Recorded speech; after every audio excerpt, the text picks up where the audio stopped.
अरे welcome back guys. कितने कितने सॉरी यार, वेटिंग रूम मैंने ऑफ कर दिया। राइट। जस्ट 2-3 मिनट वेट करते हैं। Let's let everyone join.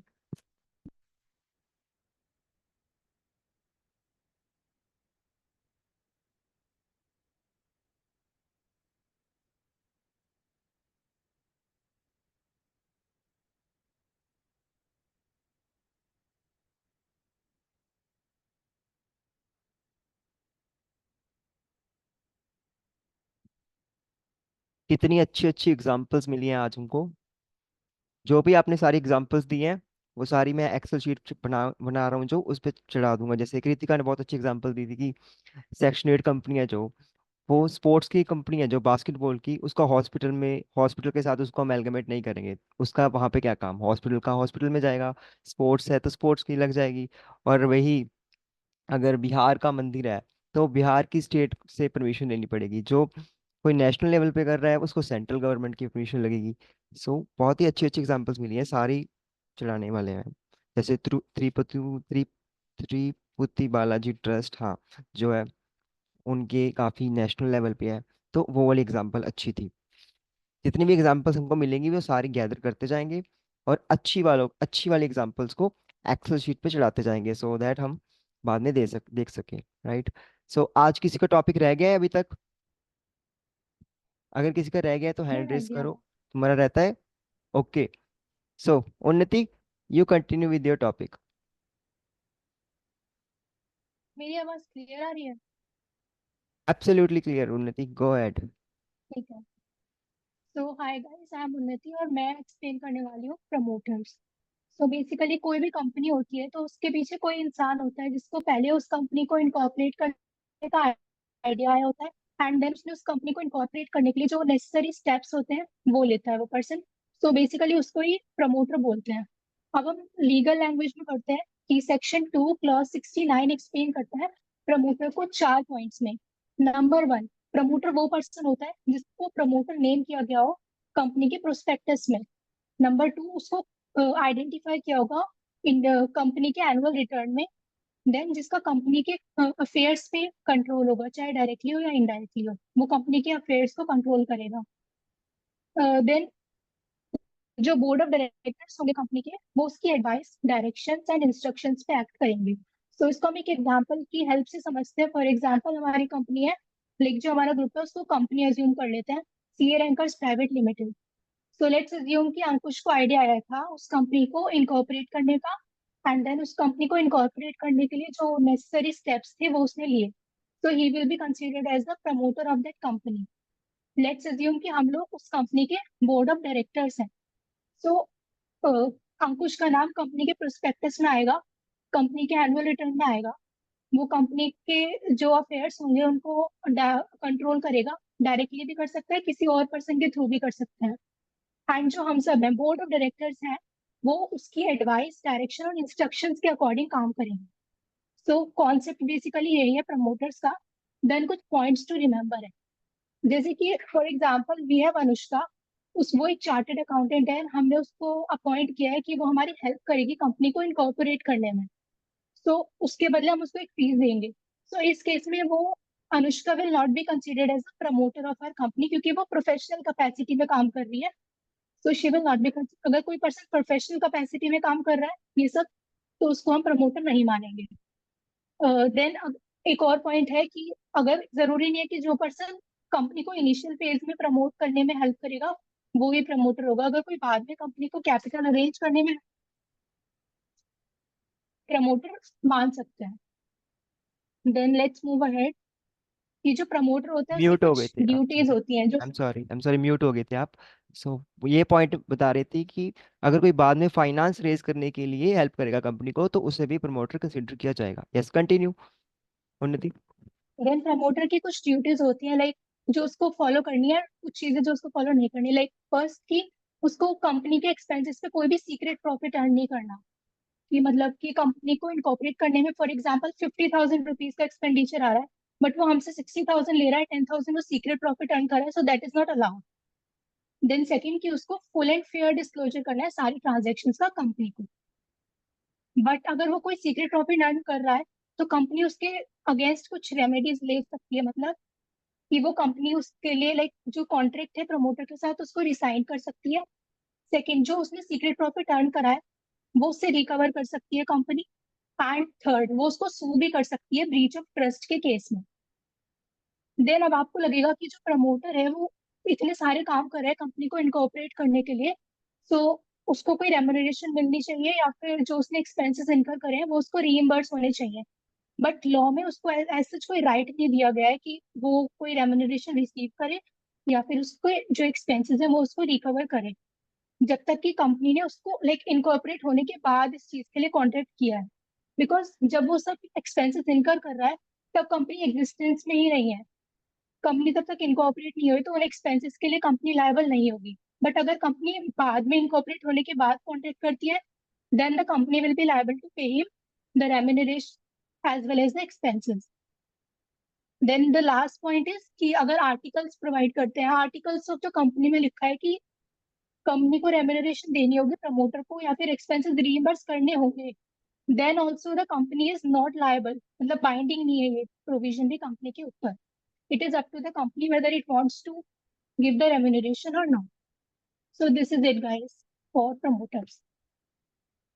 Very absolutely great, thank you so much उन्नति। नेक्स्ट किसी का टॉपिक रहता है अभी? हैंड रेज करो इफ एनीवन। देव आप कंटिन्यू कर सकते हो एमओए जो थोड़ा रहता था आपका। देव। ओके, चलो फिर क्वेश्चंस करते हैं रैपिड फायरली, ठीक है? एक एक को पॉइंट किया जाएगा। सबसे पहले, अगर कोई एग्जिस्टिंग कंपनी है उसको इनकॉर्पोरेट होने के लिए, अपने नेम रिजर्व करवाने के लिए कौन सा फॉर्म फिल करना पड़ेगा? Shubham Savlani, can you answer this? Shubham, right. Repeat करो। कोई कंपनी है एग्जिस्टिंग कंपनी, उसको नेम रिजर्व करवाने के लिए कौन सा फॉर्म फिल करना पड़ेगा एग्जिस्टिंग कंपनी को?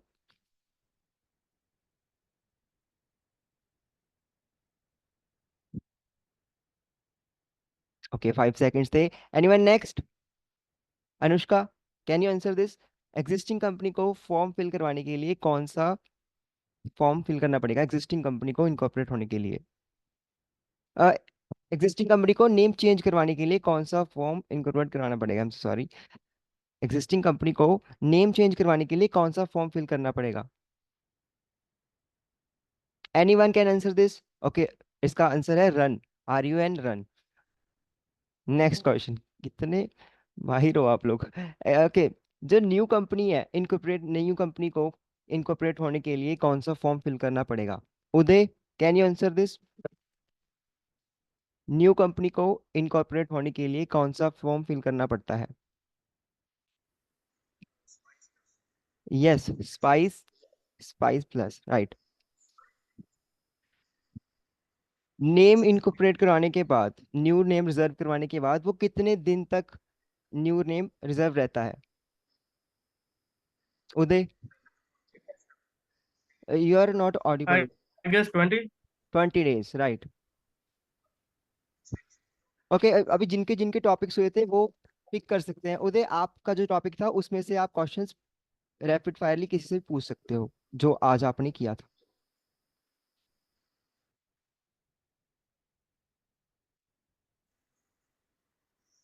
उदय, यस, आपके आज के टॉपिक में से क्वेश्चंस पूछिए।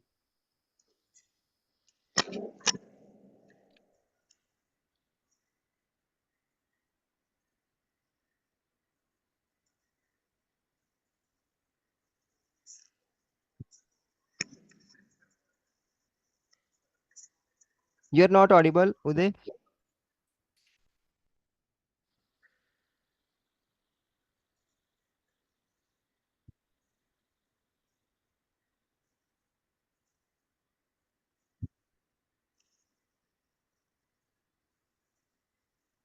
ओके, मैं पूछता हूँ तब तक।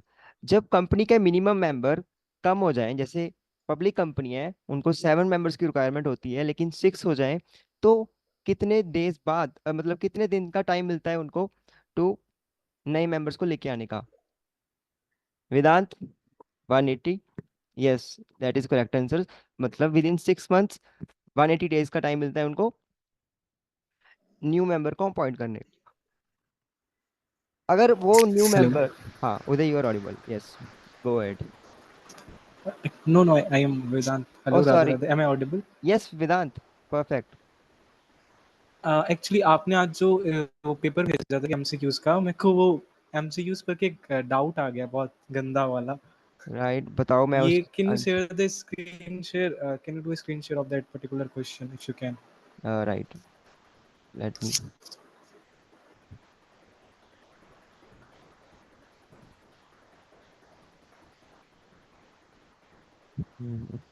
आज जो चैप्टर 1 के थे, ओके, हाँ हाँ, आपने जो आज भेजे थे हर्ष सर के किसी के। Right, study math, right,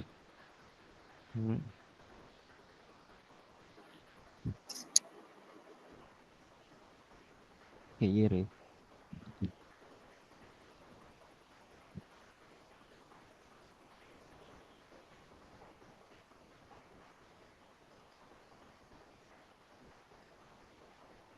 Is this visible to you? अभी तो नहीं दिख रही है, हाँ अब दिख रही है। यस, कौन सी, कहाँ पर हाँ, doubt? Question number 5 and 6। Question number 5।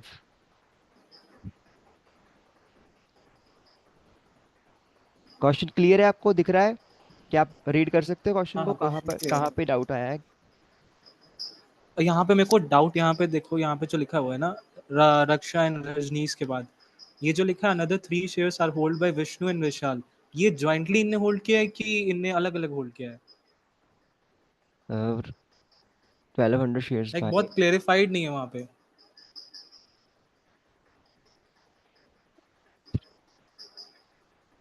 another 3 shares held by Vishnu and Vishal. Okay, and further, अगर हम hmm, मतलब क्वेश्चन को सॉल्व करने की कोशिश भी करते हैं ना, तो अगर मैं इनको जॉइंटली मानता हूँ तो ये 2 मेंबर्स का आना चाहिए जो ऑप्शन में नहीं है। इसका सॉरी सॉरी, अगर मैं इसको जॉइंटली नहीं मानता हूँ, अलग अलग मानता हूँ, तो 2 मेंबर्स आने चाहिए जो ऑप्शन में नहीं है। तो इनने जॉइंटली माना हुआ है इसको। इसका भी तो आंसर, यार मैं इसको टाइपो। आंसर हाँ, शीट में प्रोवाइड कर देता हूँ इसकी, एक सेकेंड। यस, नहीं एक्चुअली हमको ऑप्शन ही नहीं है। अगर मान लें हम इसको अलग अलग भी मानते हैं ना, तो यहाँ पे देखो 1 3 4 का है, 2 का ऑप्शन ही नहीं दिया इन्हें। हम चेक कर लेते हैं कि इसका आंसर क्या प्रोवाइड किया उन्होंने। हाँ हाँ, एक बार श्योर। ओके, फिफ्थ का सी प्रोवाइड किया उन्होंने, यस। हाँ सी, वही तो 3 इनने अलग अलग नहीं माना, जॉइंटली मान लिया इसको। जॉइंटली माना है फिर, यस। ये हाँ, थोड़ी वेग है स्टेटमेंट, इनको है ना, जॉइंटली वो माना मेरे को गया भी एम्बिग्विटी लगा इसमें। है, right. Thank you Vedant for clearing it out. इसको, और मेरे को फिर एक हाँ, और डाउट आया क्वेश्चन हाँ, 6 में, राइट, मतलब डाउट तो नहीं है सच। ये हम्म, क्वेश्चन देखिए, मतलब जिसमें जो बोला है गवर्नमेंट कि कंपनी, हाँ, गवर्नमेंट कंपनी, राइट, तो 51। इसमें इन्हें सी डी का ऑप्शन दिया, 51 और more of paid up share capital and 51 और मोर टोटल वोटिंग पावर। वो तो चलो सबको पता है 51 और मोर पेड अप शेयर कैपिटल होगा। लेकिन मत मेरे को डाउट ये है कि इसका company which is limited by guarantee. इसका डी आंसर है, टोटल वोटिंग पावर। अच्छा, हाँ, इसका एक मेरे आंसर को आंसर ही डी है इसका, राइट, टोटल वोटिंग पावर है। मतलब जो गवर्नमेंट कंपनी का जो एक्ट था, मतलब जो क्लॉज हमने उस पढ़ा उसमें वो paid up company, share capital वो वर्ड यूज देखो, है ना। वो बीपीएलसी कंपनी वोटिंग पावर में डिवाइड है, तो वोटिंग पावर है, आंसर डी, बीपीसीएल लिमिटेड। मैं सब, अच्छा डीवीआर में इसलिए। यस, टोटल वोटिंग पावर है इसका, the answer. Okay Vidan, okay, thank you is thank that you. Okay? Yes, okay. So किसी का सेशन रह गया है, मतलब जो कोई टॉपिक करना हो, है किसी का? नहीं? ओके, देन क्वेश्चन सुनो फिर।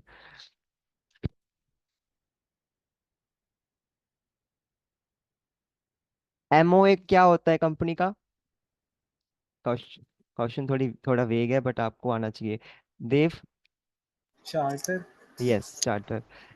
अभी जिनके टॉपिक्स हुए थे वो रैपिड फायर क्वेश्चन कर सकते हैं। उन्नति, जस्ट आपने अभी प्रमोटर्स की जो बहुत ही अच्छी एक्सप्लेनेशन दी थी, उसमें से आप क्वेश्चंस पुट कर सकते हो किसी को भी पॉइंट आउट करके। Unnati, are you here? Yes. Minute. Yes, you can put, bring your questions. मैं नहीं, स्क्रीन प्रेजेंट तो नहीं कर सकती, वो आंसर्स लिखे हुए हैं इसमें। मैं ऐसी थ्योरी टाइप क्वेश्चन पूछ रही हूँ।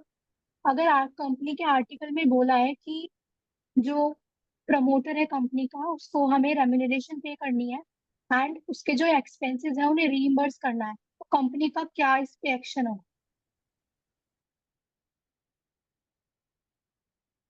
आप किसी को भी पॉइंट आउट कीजिए नीचे से। मानसी।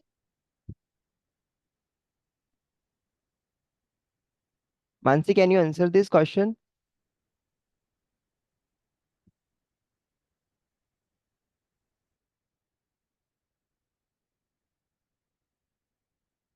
ओके, आप किसी। Vedant, can you answer this? Vedant. Vedant. Yes, अब मेरे को क्वेश्चन समझ नहीं आया, मतलब कंपनी क्वेश्चन। अगर एओए में है तो कंपनी तो देगी फिर रेम्यूनरेशन, हाँ, आई मतलब फील। कंपनी के यूए में लिखा है कि अगर रेम्यूनरेशन देना है एंड एक्सपेंसेस को रीइंबर्स करना है तो कंपनी देगी या नहीं? This is the question. मेरे को लगता है देगी, और अगर नहीं दे तो फिर सू भी कर सकता है प्रमोटर, आई फील। नहीं नहीं, ये प्रोविजन बाइंडिंग नहीं है कंपनी के, नहीं देगी। मतलब अगर नहीं, जरूरी नहीं है, अगर बाइंडिंग। कंपनी नहीं चाहती तो वो नहीं भी देगी। Perfect, thank you so much Mansi for question. Okay Vedant, आपने कोई टॉपिक किया था जो उसमें से आप क्वेश्चंस पूछ सकते हो। नहीं, मैंने आज नहीं लिया था, मैंने आपको रीजन बता दिया था। आज यस्टरडे आपने, अच्छा आपने अभी तक लिया नहीं है ना कोई टॉपिक? हाँ। Okay. Uday, you are not visible, audible, yes. Dev, आपका जो टॉपिक था एमओए, उसमें से क्वेश्चंस पूछिए। Dev. Yes.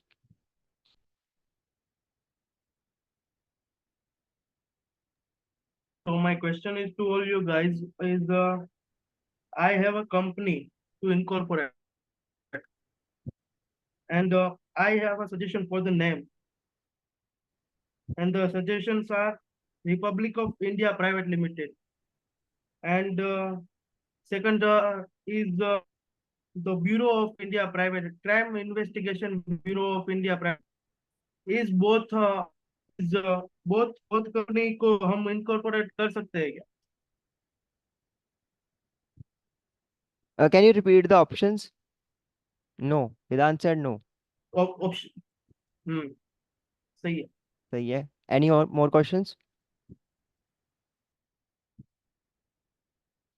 Anyone want to ask any question, you can raise your hand. आपके पास कोई भी क्वेश्चन है, you can bring it on. ये प्रोमोटर वाला पॉइंट चैप्टर 1 में था ना, 2 क्लॉज 69 प्रोमोटर डेफिनेशन थी बस। इट्स चैप्टर 2 में है, 2 में भी है। चैप्टर 2 के स्टार्ट चैप्टर में। 2 भूल गए, स्टार्टिंग में। यस, चैप्टर 2 के स्टार्ट में है। ओके, क्वेश्चंस हैं। उदय, आपकी आवाज नहीं आ रही है, आप, लेट मी सी। उदय के पास क्वेश्चंस हैं बट उनकी वॉइस नहीं आ रही है। Uday, am I audible to you? Okay, so एक एग्रीकल्चर इनकम से पूछ लेते हैं क्वेश्चंस।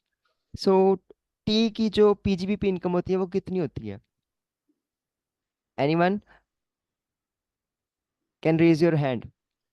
जो टी होती है, टी एग्रीकल्चर इनकम में, growing and manufacturing of tea 40%, right. And growing and manufacturing of coffee की पीजीबीपी कितनी होती है? ग्रोन एंड क्योर्ड वाली, ग्रोन एंड क्योर्ड वाली एग्रीकल्चर में। नहीं उदय, उदय नॉट। 25। 35 और 25? 25। Right, 25। And grown cured roasted and grounded की कितनी होती है? 40। यस, जब उसको थोड़ा कॉफी को थोड़ा प्यार दिखाओगे, थोड़ा प्यार परोसोगे उसको, तो उसका रेट बढ़ जाता है। तो वो 25 से 40% हो जाता है, राइट। नेक्स्ट, इस पे रूल कौन सा लगता है टी पर? टी पर कौन सा रूल लगता है? एनीवन? 7A। 8 है शायद। 8, right, perfect. Growing and manufacturing of coffee पर कौन सा रूल लगता है? 8। No, no, it's not it. Anyone? Growing and manufacturing of coffee पर रूल कौन सा लगता है?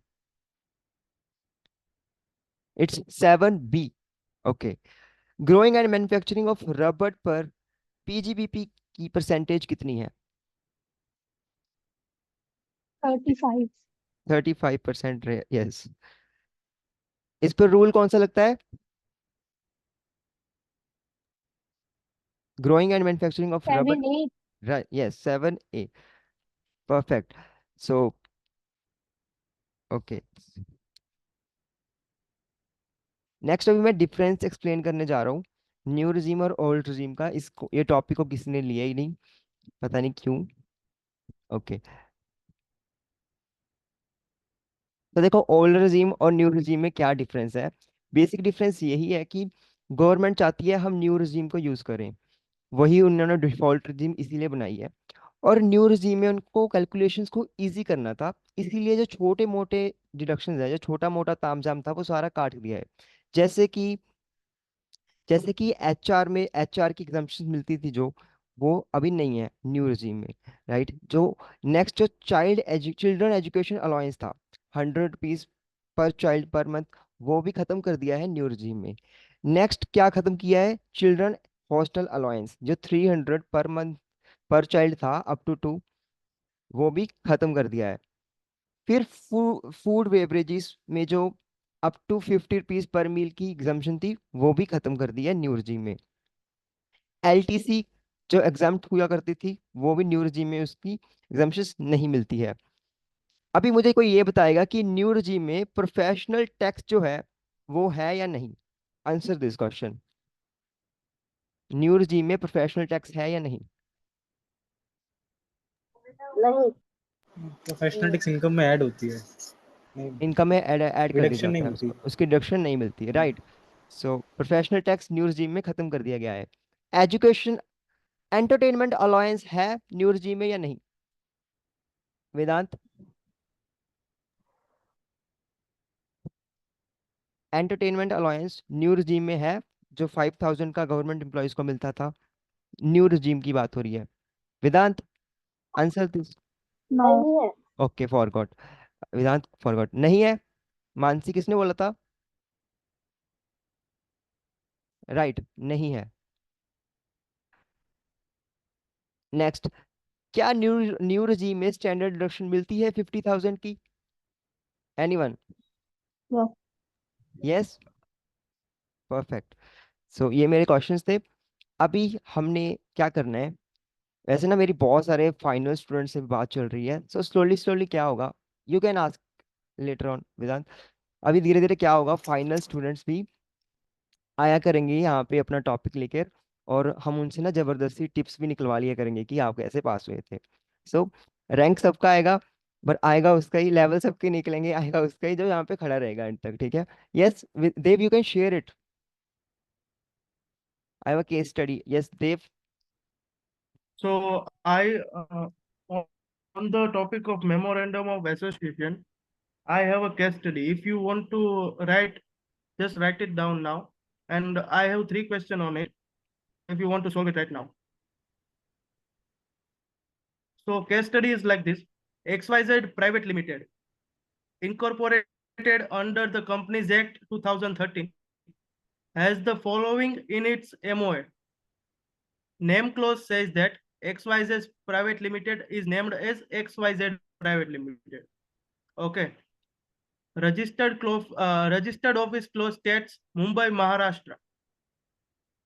Object clause states that there are main objects are manufacture and to sell electronic goods. Incidental or ancillary objects says that to import raw materials for manufacturing. And other object states that invest in real estate and stocks.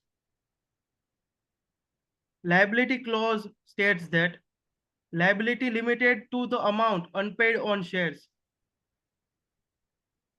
Capital clause states that authorized share capital of rupees 10 crores. And the last one, subscription clause states that it is signed by initial subscribers. Okay. The scenario is XYZ Private Limited plans to start providing software development services, which is not covered in its current MOA, right? हाँ Dev, can you show the camera on करके दिखा सकते हो case study? Just a minute, if I yes yes, can. Take your time.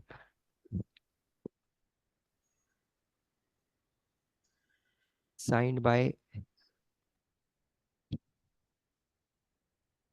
अभी slowly slowly हम ना सी rankers private limited है उसको भी डिस्ट्रीब्यूट करने वाले हैं. अभी कुछ लोग शेयर होल्डर्स बनेंगे. देखो सीएम में बना दिया एक, कंपनी सेक्रेटरी बना दिया है एक. वो जब उनकी जरूरत होगी उनको बुला लिया जाएगा. वो एक्चुअली में सीएम में मतलब कर रहे हैं जो CA So student. this is the case study. I put it on chat, okay. and there are 3 questions.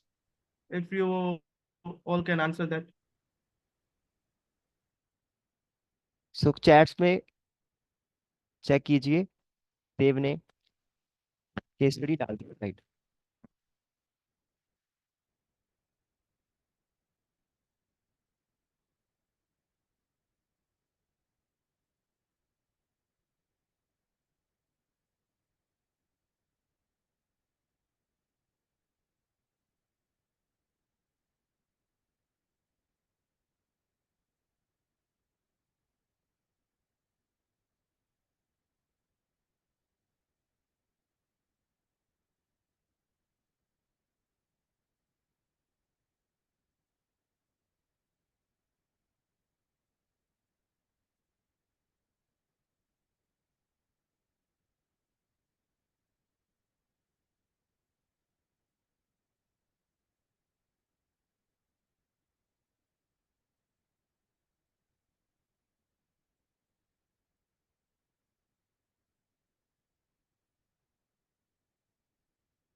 उदय, क्या आप आकर एक्सप्लेन कर सकते हो टॉपिक्स को और जो क्वेश्चंस हैं उनको, उनके आंसर्स कर सकते हो?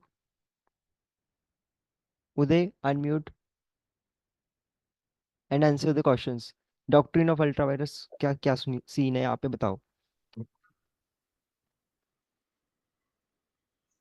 You are not audible Uday. Continue with audio कीजिए प्लीज. आपका जो माइक है उस पे बोलिए.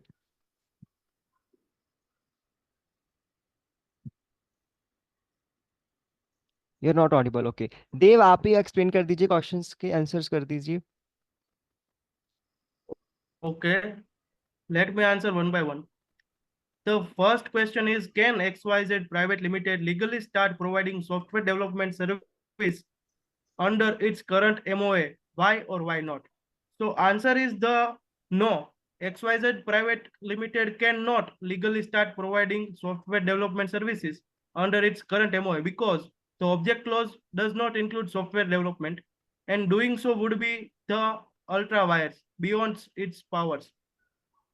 Second question is, if not, what steps must it takes to amend its MOA? कि MOA को हमें amend करना है तो क्या steps लेने पड़ेंगे?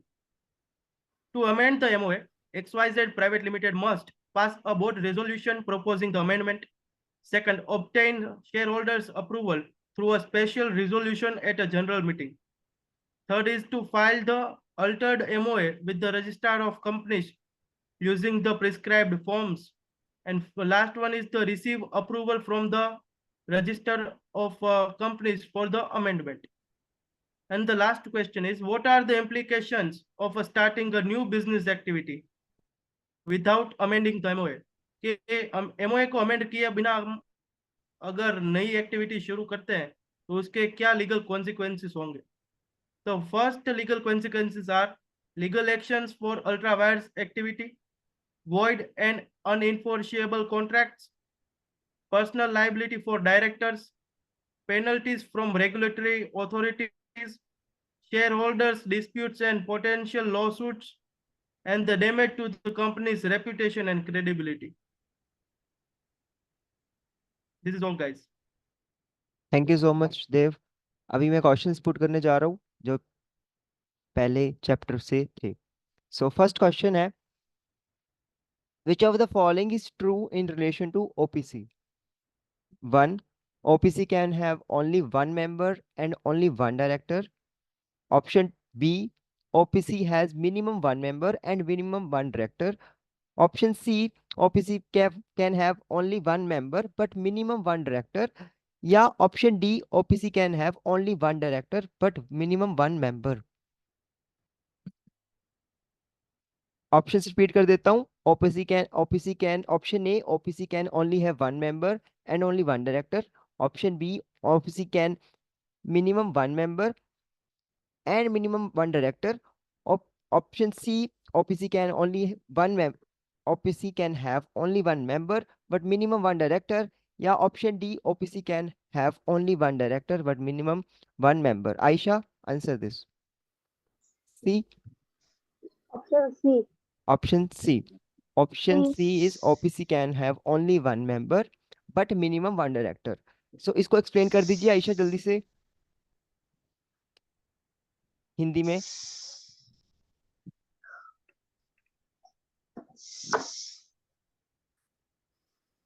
एनीवन इसको हिंदी में एक्सप्लेन कर दीजिए जल्दी से।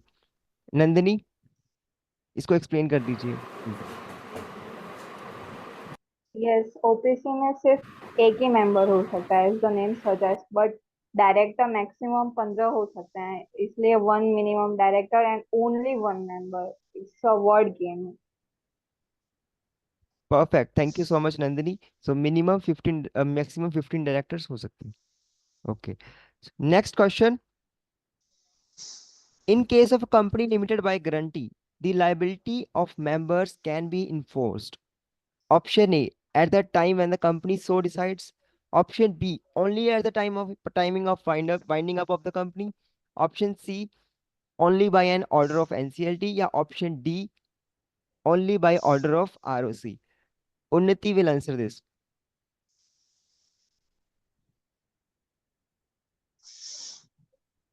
Option B. ऑप्शन बी, इसको एक्सप्लेन कर दीजिए हिंदी में।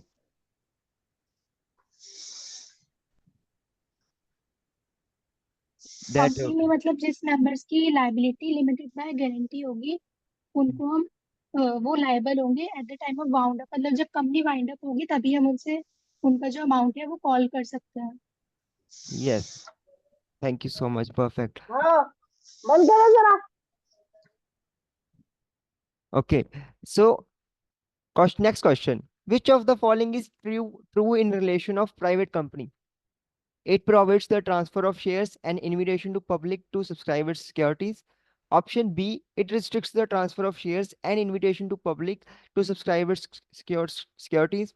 Option C, it prohibits the transfer of shares and restricts the invitation to the public to subscribe to its securities. Yeah, option D, it restricts the transfer of shares and prohibits the invitation to public to subscribe to its securities. ये थोड़ा complex लग रहा है, आप मुझे लगता है मुझे शेयर कर देना चाहिए इसको यहाँ पे। Answer D. आंसर डी, इसको एक्सप्लेन कर दीजिए हिंदी में।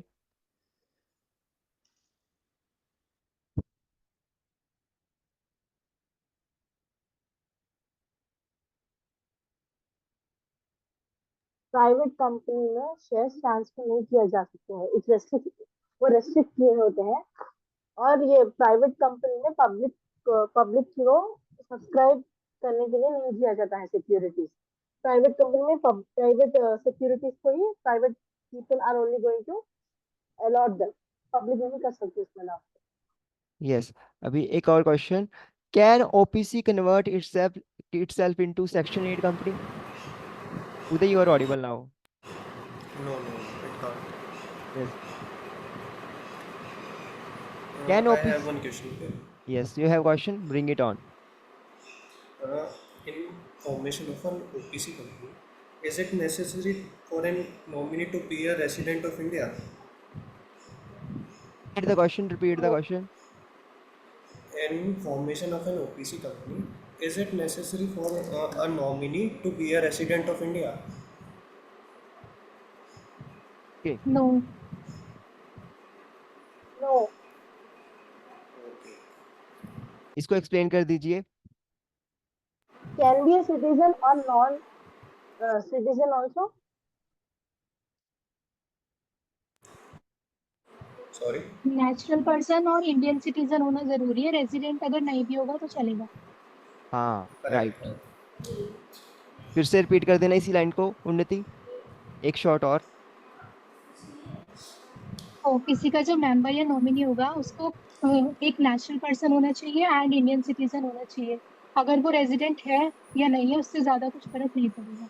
Right, perfect. गवर्नमेंट कंपनी के केस में कितने % शेयर होल्ड करने के बाद उसको गवर्नमेंट कंपनी मान लिया जाता है? How much? 51. 51%। 51। अगर 50.9999 है तो क्या उसको राउंड ऑफ करके 51 ले लेंगे? नहीं. नो नहीं। ओके। अगर स्टेट गवर्नमेंट और सेंट्रल गवर्नमेंट मिलाकर 50.8% होल्ड कर रही हैं तो क्या गवर्नमेंट कंपनी कंसिडर किया जाएगा? No. No. No. Okay. No. No no. Right right right. So अगर गवर्नमेंट कंपनी और स्टेट गवर्नमेंट टोटल में मिलाकर मोर देन 50% होल्ड करते हैं तभी उसको गवर्नमेंट कंपनी कंसिडर किया जाएगा। नेक्स्ट क्वेश्चन, गवर्नमेंट कंपनी की सब्सिडरी को भी गवर्नमेंट कंपनी कंसिडर किया जाएगा या नहीं? गवर्नमेंट कंपनी की सब्सिडरी को yes yes yes. Correct. Yes, yes. Explain कर दीजिए, इसको कोई भी एक वेदांत एक्सप्लेन कर दीजिए।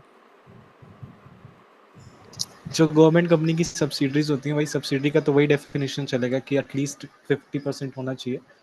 तो जितनी गवर्नमेंट कंपनी की सब्सिडरीज हैं उनको हम गवर्नमेंट कंपनी ही ट्रीट करते हैं। और ये क्वेश्चन फाउंडेशन में भी आता दिसंबर 23 पे, अगर जो 23 वाले होंगे। राइट राइट, हमारे क्वेश्चन आया था। Okay. Next question. Which of the following statement is least likely to be true? A company is a subsidiary if another company, option A, exercises more than 50% of total voting power. Option B, controls the composition of its boards of directors. Option C, is a holding company, is holding of a company which is holding of the first mentioned company. Yeah, option D, is a subsidiary of a company which is subsidiary of the first mentioned company. Which of the following is true? Subsidiary company के case में option A exercises more than 50% of the voting power, option B controls the composition of its boards of directors, least likely to be true बताना है जो true नहीं है। Option C is a holding company which is a holding of the company which is the holding of the first mentioned company, या option D is subsidiary of a company which is subsidiary of first mentioned company, least option D. likely to। Option D,